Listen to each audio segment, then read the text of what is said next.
Hey, thanks so much for finding the video. Do us a favor. If you haven't done so yet, please subscribe. Be sure to leave your comment. We love to interact. Enjoy the video.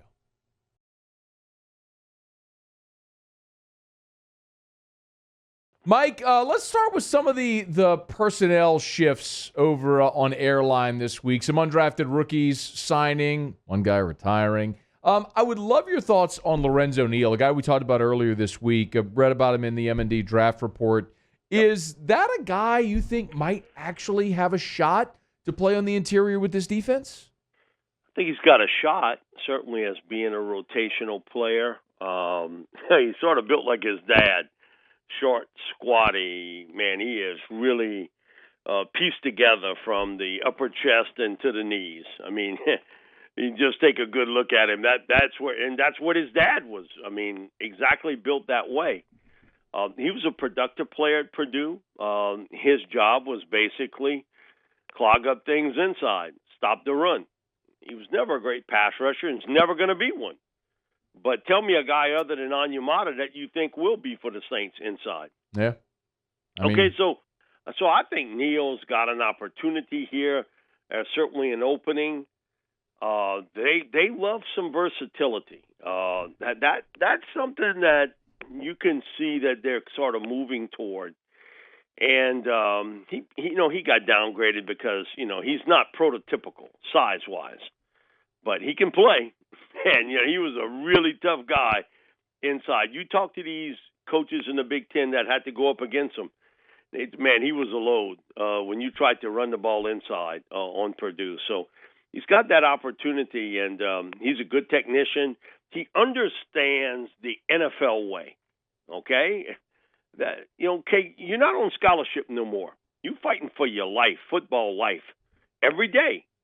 He gets it because that's something that you understand when your dad's been in that business. And Neal, man, he bounced all over the place. Man, if you look at his resume, he got W-2s that are unreal. I mean, he went through a litany of it, and we had him on sometime last season, and he started naming all the teams off and all the running back coaches he had. And he said, I think I've been coached by basically every running back coach you could possibly be coached by. So the son understands that was the way that his dad made a living and how he hung in this league for a long time. He wasn't a 3 or 4 year player. He hung in there a long period of time, and he had one job. I'm the lead blocker. Mm-hmm. Okay? I'm not going to get all these carries near the end zone. I'm not going to be catching the ball a lot coming out of the backfield. My job is to block for the star halfback. Understood his role. And I think the son understands that also. Yeah. Interesting. Yeah, I'm pulling for him. It's certainly some nostalgia there tied in. What about Mike re-signing Ken Crowley? I'm not sure that's a tremendous surprise there. Just a move for depth, it would seem. Yeah, at this point, yeah. I mean, Ken, man, he's like a cat. I mean, he's got the 9 lives rolling all over with this team. So, he's had some moments, but come on, you understand at this point, you're bringing in somebody who's got some experience at the position. But, there's a reason he was still out there and you signed him. Yeah. There is a reason he's still out there at this stage. And so, and he's apparently is good enough with Dennis Allen that he thinks that in a crunch he could play Ken Crowley. But we've seen Ken, and he gets really beat a lot. He's a guy that falls for a lot of double moves, and especially on the deeper patterns, he's been cooked a few times. So, bottom line is this football team is still in the market for cornerbacks, plural. Mm-hmm. Mike, what happened with Trill Williams? I mean, that was a guy who was an undrafted free agent who it seemed like was going to stick, and maybe they wanted to re-sign, and ultimately ends up in Miami. It's funny how you fail a physical one day and you pass it the next, with the Saints. Come on. I mean, everybody pulls a little bit of a trick, so to speak, in trying to roster management with players, and it didn't work out. so to speak. Okay. It just didn't work out right, and he gets picked up by Miami. And Trill's interesting because he's a big corner that has played safety. He's played on the outside. He's played in the slot. He's played free safety. So he's the guy who's a multi-position player, and you wanted to bring in a couple more guys. I get it. But sometimes in the maneuvering, somebody else gets involved, and that's exactly what the Dolphins did with Trill, who was you talk to the coaches at Syracuse, man, they praised him that he was, one, right off the bat, a real smart guy, real tough player, but that he was versatile. And they thought that gave him a great opportunity somewhere down the line to play in this league. And the fact that he didn't get picked was a little bit of a surprise to me. And then, when the Saints get him, because there were two defensive backs there, Bryce Thompson from Tennessee and Trill, that I thought would get selected. And now I watch Bryce a lot, almost every game. And so I understand that part with Bryce of keeping him, because I think of the defensive backs, he's got the best chance to play. You look at his resume. Okay, he was an offensive player-oriented guy. He played 95% of his high school career on offense at either running back or dual-threat quarterback. Tennessee signs him. Immediately he plays at cornerback on the edge. He played in the slot, dime safety. That's not a lot of guys that made that move that quickly after playing 95% of your career on one side, no red shirt, played. Yeah. And so, it's like you stole my notes, Mike. I had Bryce Thompson written down to ask you about next, because I was wondering how in the hell he went undrafted. And listen, he had a couple of issues at Tennessee, which, man, I don't know where the hell that program's going, or was at that point.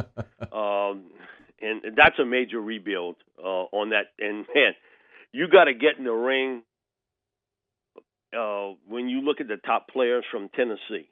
And I got sent a list of the top players from Tennessee for the 2022 class. Mm-hmm. And all those top 10 players, they're all being recruited by Alabama, Florida, LSU, Ohio State. I mean, Clemson.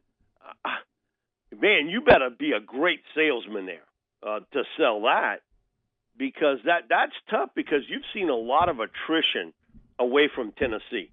It's not a school, or it's not a state that you're trying to get the best of the best there, but you got to throw the tentacles out.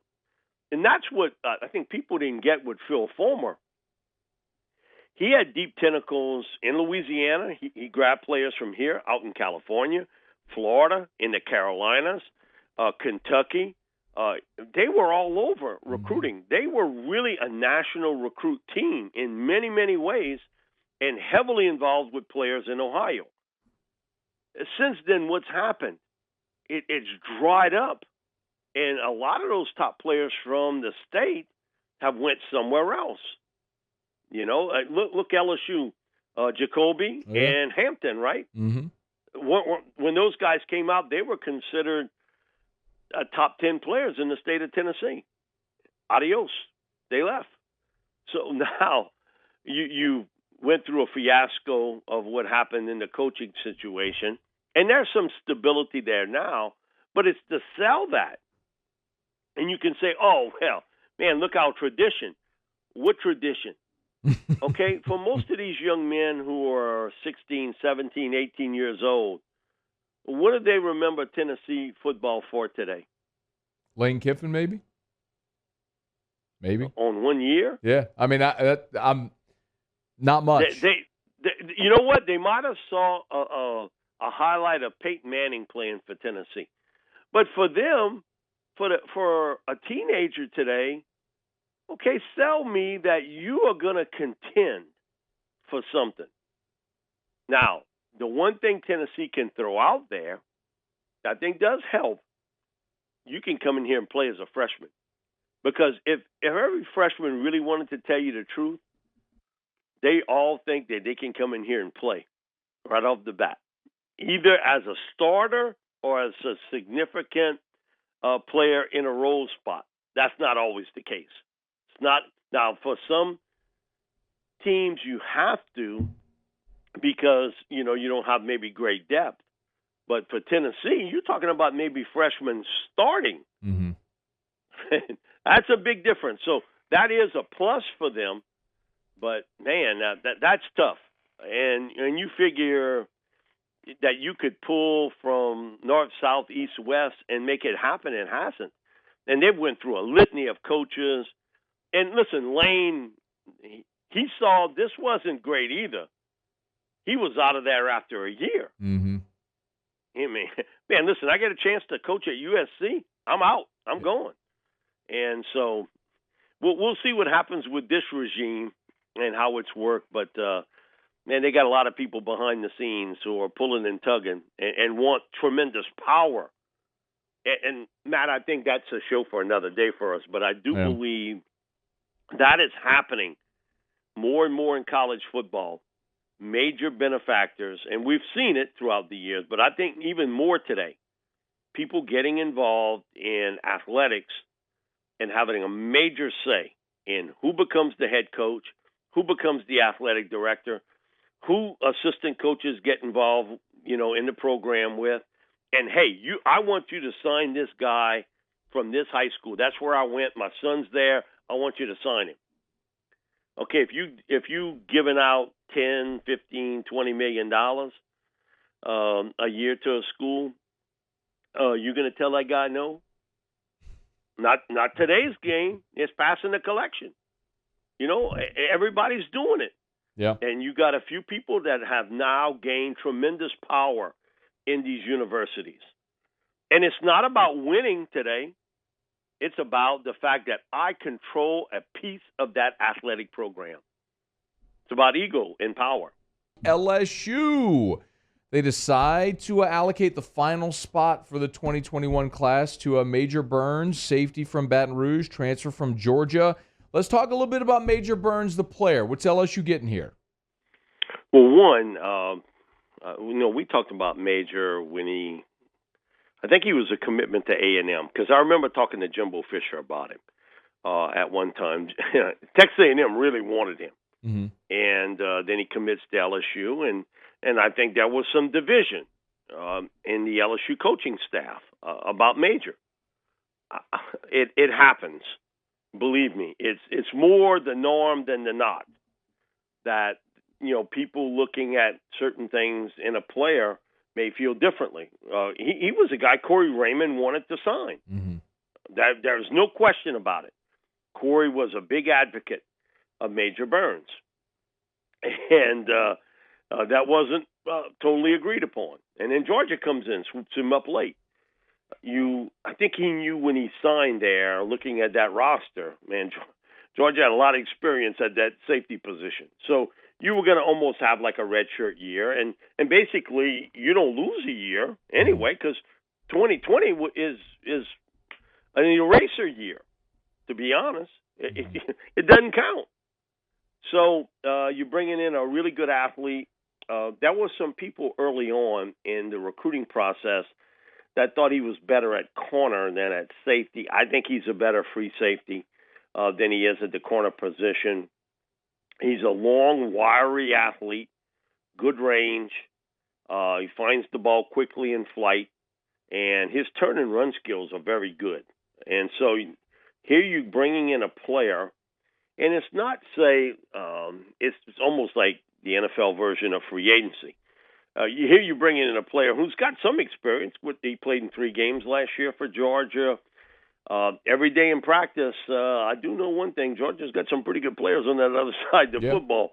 So, man, you up against some talent. And when you're a young player, practice does matter. Because you better show up and show up big in practice, or you're not playing.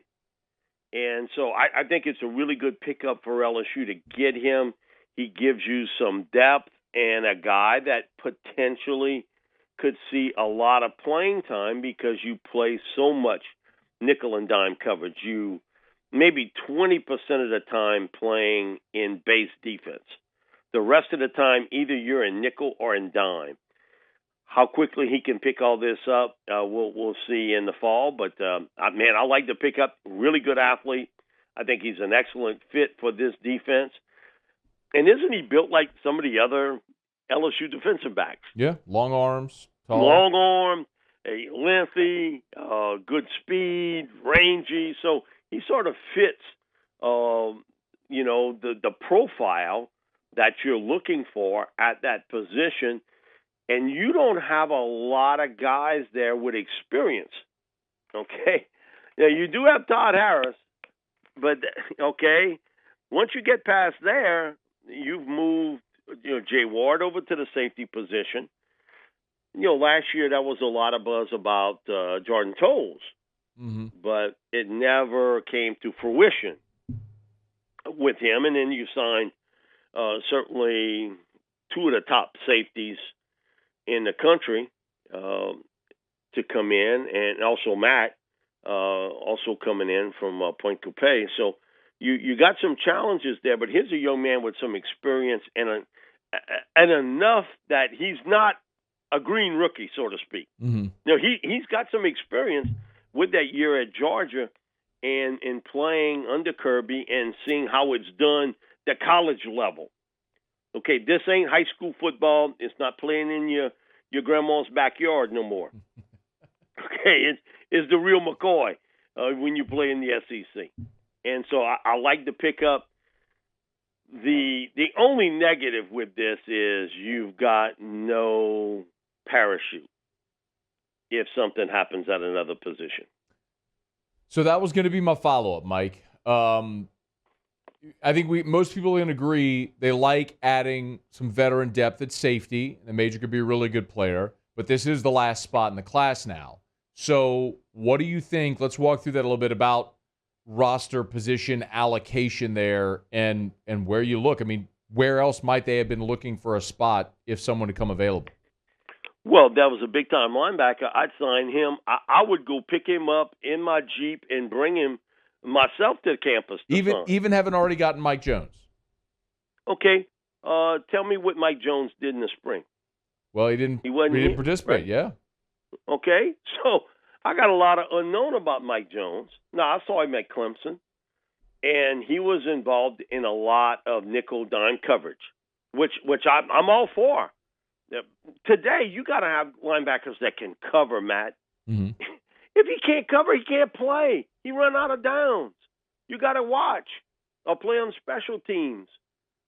The days of this 250-pound thumper that's going to stop the run, yeah, I'd love to get him. But, man, if I see that big man in the middle, oh yeah, Rock, you might stop the run, but I'm throwing the football right at you, and I'm going to say, I'll challenge you. How good of a cover guy are you? So Mike brings that to the table.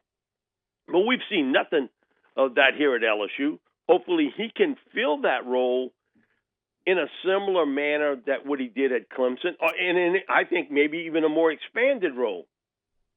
But tell me the cover guy at LSU at linebacker. Mike Jones. Okay, other than Mike Jones.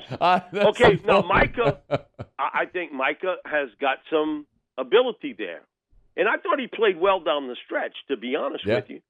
And then, he get his grades and issues, and that certainly will help. Come on, you can't name me a guy right off the bat that you can say, man, that linebacker's really, really good.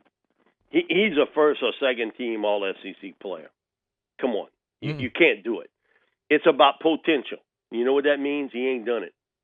Yeah. So my thing, man, if I could have found me, like the kid that went to Alabama, believe me, I'd have picked him up in my Jeep and brought him there myself if he'd have wanted to.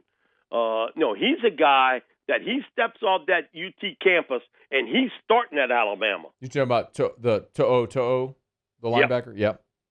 He's starting. He ain't watching. Anybody that watched him at Tennessee? Man, had nobody at Alabama beating him out, and he knew it. And he plays with a little bit of athletic arrogance, and I'm all for that if you can do it. Now, some guys talk it and can't, but he can talk it and he can do it. And so he ain't watching at Alabama. He's playing. Again, the rule has to be amended, and we talked about that last week. I think that's a given that you're going to see that happen. I think the other position certainly would be at quarterback. Of what happens on an if situation. One, what happens if you have an injury? What happens if you have an injury to Max or an injury to Miles in the fall? Now what you do? Yeah. Or what happens if somebody gets, disgruntled and says, you know what, man, I got a great opportunity. I might go play somewhere else.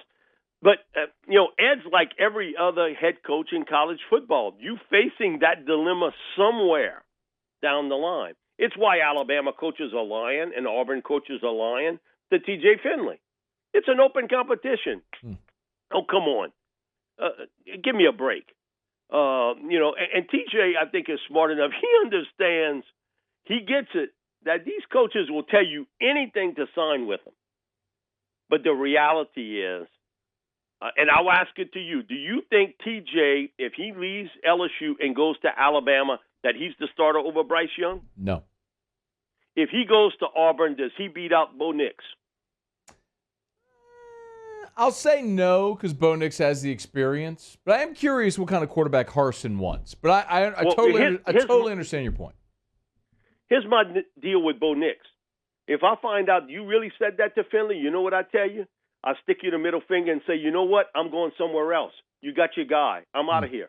Because that's the NCAA. That's college football today. You might not like it, but that's the way it is. Now, I understand some of the other schools who you maybe don't have an established guy. And to me, how difficult would it have been at Auburn to pitch the ball to that running back in Bigsby? It was Gus being a hard-headed coach. Come on, in some of those games, you got to rely on your running game. His best teams have been is when he's run the football. You're right.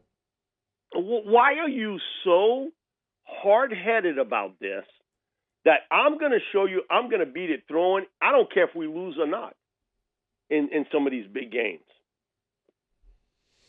And it caught up with him. And it caught up with him eventually. His hard-headedness about certain things. Man, I see that big guy in the backfield. The ball's not heavy, and he's going to cart it 25 times a game. Man, he's going to be my guy. Now I lose my two starting receivers. I lose Schwartz. I lose Seth Williams. Yeah. Okay, so now what am I going to do? Am I going to sling it all over like they do at Boise State?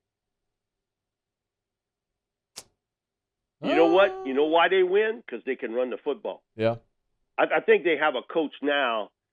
He's playing behind the eight ball. When you walk in a living room today in the South, Nick Saban could walk in anywhere, and they know who he is. Yeah. But tell me that Ed Ogeron or Jimbo Fisher, they don't have to introduce themselves to anybody. Dan Mullen doesn't have to introduce themselves to anyone. These young men, they've seen them on TV. If the coach for Auburn walked up to you today, right outside where you do in the studio, and shook your hand, would you know him? Nope. I'm just saying the same thing, Mike. End of the story. I'm gonna get to meet him. I'll get to meet him at SEC Media Days, and I'll probably have to be like, "Hey, is that Brian Harsin? We got the right guy." And so with Brian, it's an identity crisis for him. That these are the guys I got to beat out for the top players. Kirby Smart, and I left him out. Kirby right. too. All these young teenage guys, they've seen him on television. And so, Brian's got to introduce himself and give him a card and tell him who he is. Bottom line, that fair or unfair, that's just the way recruiting is.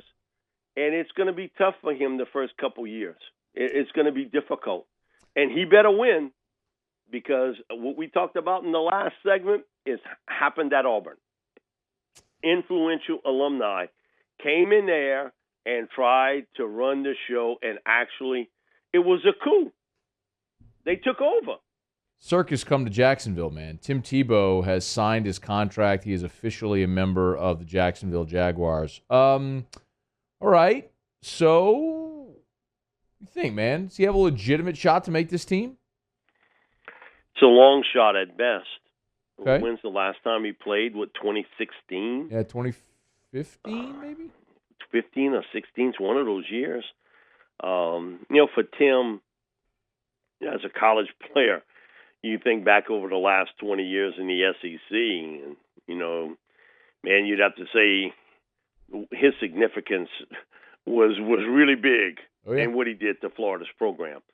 But that's in the past. And we talked about this a few weeks ago. First got all brought up that, Sean Payton approached him in 2013 about coming in here in a certain role. And it's turned out to be the Taysom Hill role. Now, he can't run as fast as what Taysom can, but he's a big man. You get up around Tebow, he's no small dude. Mm-hmm. He's a big guy. And Paul Westhoff, who, when he got traded from Denver to the Jets, Westhoff had made comments to the media in New York. Listen, I got plans. I think Tebow would be one heck of a special teams guy. And, when Mike left that year, and he blasted everybody. Man, Westhoff, he shot the guns out. And, man, he unloaded the cannon on the Jets organization. Mm. And one of the things he thought that could have helped the special teams was to have Tebow on it. Interesting, even though no one gets credit fully for it, come on, it was Mike Westhoff's thoughts of putting Taysom Hill on special teams. It was his idea because he had it for Tebow. He thought the same thing he could do with him. Now, I've had a lot of people tell me, well, Sean Payton thought about it back then. It can work today. My thing is, what year we live in? 2021, right? 8 years have passed. Come on. Tim Tebow ain't been playing football. It's a real long shot. It really is. And it's a bit of a tension. And I get what Urban was trying to do, but man, it's a real long shot. Now it's going to get a lot of national attention on Jacksonville, right up the owner's wheelhouse, because that's what he wants today. I mean, he wants attention to Jacksonville, and but out of 100 chance, I'd say he's probably got maybe 5% chance to make that roster. Okay. And that would be in a role position. Not that he's not I think he's a terrific athlete. And had he accepted that job in 2013, I think he could have pulled that off similar to what Hill has done. He's a different style player, but I think he could have added that value at that particular point, similar. But man, you're talking about 2013. Now we're in 2021. That's a long time frame, and not played 5, 6, 7 years. That's difficult to do. That would be like if I pulled you off the radio for 6 years, and then I said, okay, I'm giving you the feature time slot. I'll go back in and do it. You might be able to do it. I'd crush it, Mike. Let's get real. Come on. You'd wet the diaper of the first couple of shows. Hey, no shot I wet the bed, because, Mike. I can just sit here and talk, Mike. He's actually got to go collide with gigantic humans. No, but listen, because I've been through it in other businesses. People take a couple of weeks off vacation, they come back. They're not the same that Monday. Because your mind plays tricks with you a little bit, okay? You're not the same. You know what to do, but your reactions and how you do it are different. Now, it'll take you a little while to get back into the groove, and you can come back, but that's not football. That's not sports. Mm-hmm. And what being on a talk show or whatever can do. You could do it, but you're not going to be as good. Even when you come back off for vacation or you've not been on for a while, it seems, those first couple of minutes or first show or two, you're not quite throwing the fastball, the same way. And then you get back in it. But it's been way too long for Tebow. Way too long. And I think for him, This has almost become a reality TV show. Mike, I'll beat our listeners to the punch because I know we're going to have a bajillion questions for Ask Mike on this one. But free agency for the Saints, they're still looking around. Any news or names we should be keeping an eye on? This is just my feeling over the next couple weeks, something to watch. Of what happens on long-term deals, excuse me, involving Ryan Ramczyk and Marcus Williams. Okay. When you look at the amount of money they have left to spend, it's virtually nothing. I mean, you don't have much left in the coffers. To free that up for 2021, it would be extending a deal or making a new deal with someone. I don't think there's any doubt in their mind. They want to get a deal done with Ramczyk, and I'd want it sooner than later. Mm-hmm. Because it's not going to get any cheaper for Ryan. It's just going to get higher and higher. And he's going to be the big-ticket guy.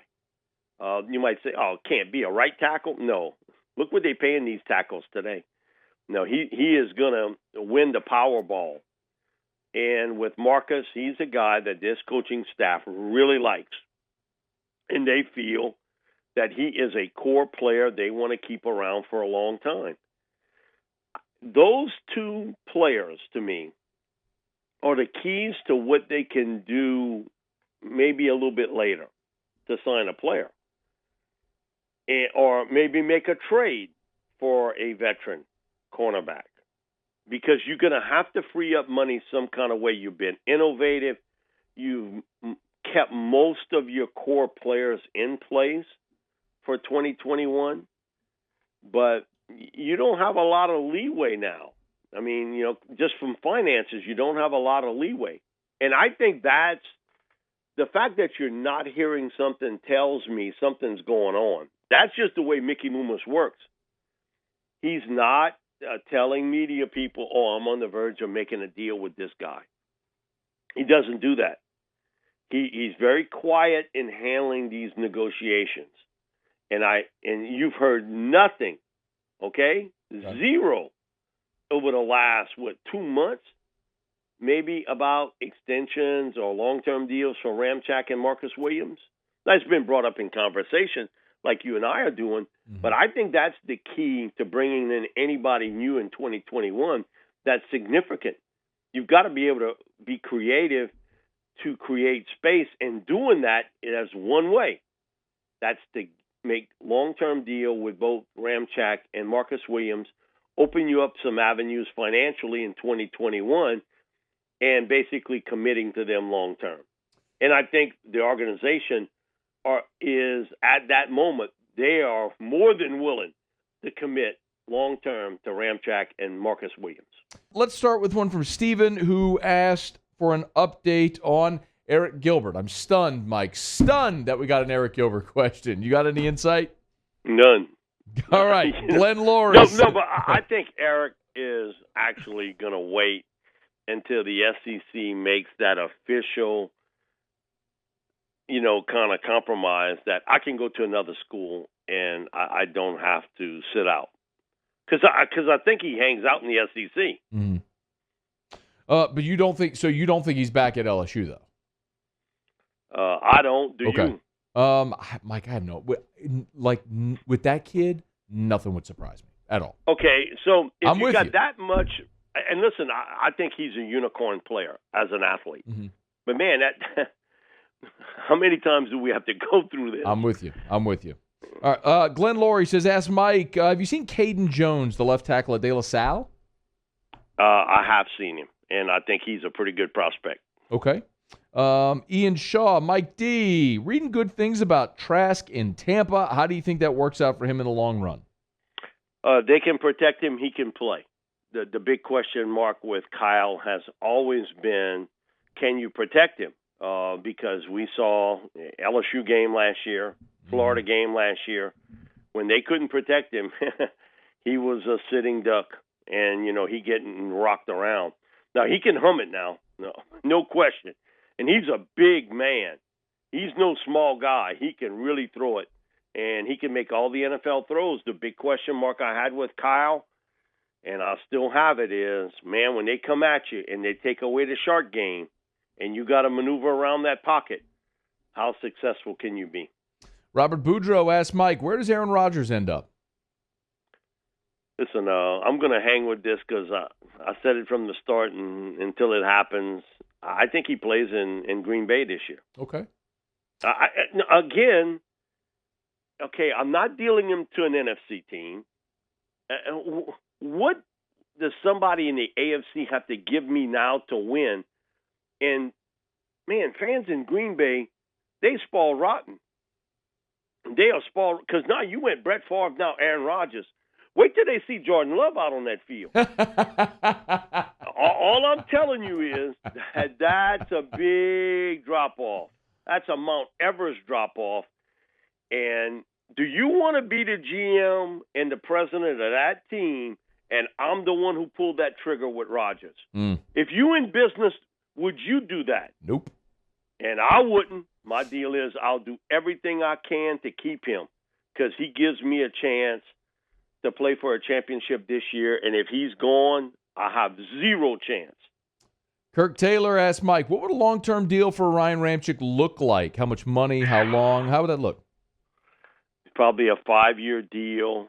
You're talking about probably over $30 million guaranteed.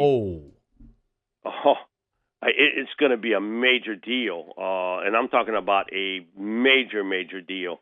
Now, the back end of that contract, now, I know the agent would beat his chest. Biggest contract ever given to a tackle. Mm-hmm. But do you get to that point? Okay. With either an extension happening or something else happening. But I'm telling you, I would try to go 5 years, and it's going to be $30 million guaranteed. Mike, I got about 20 seconds. Marshawn Lattimore, no extension for him yet? I don't think they'll do it this year. Nope. Okay. Mike Detillier, SaintsReport.com, MikeDetillier.com, Saints News Network over at SI.com. Of course, you're with us every Thursday. As always, Mike, you're the best. We appreciate you. We'll do it again next week. Thank you, Matthew. Hey, thanks so much for watching. Please leave your comments. I love to interact. And be sure to hit the red subscribe button below.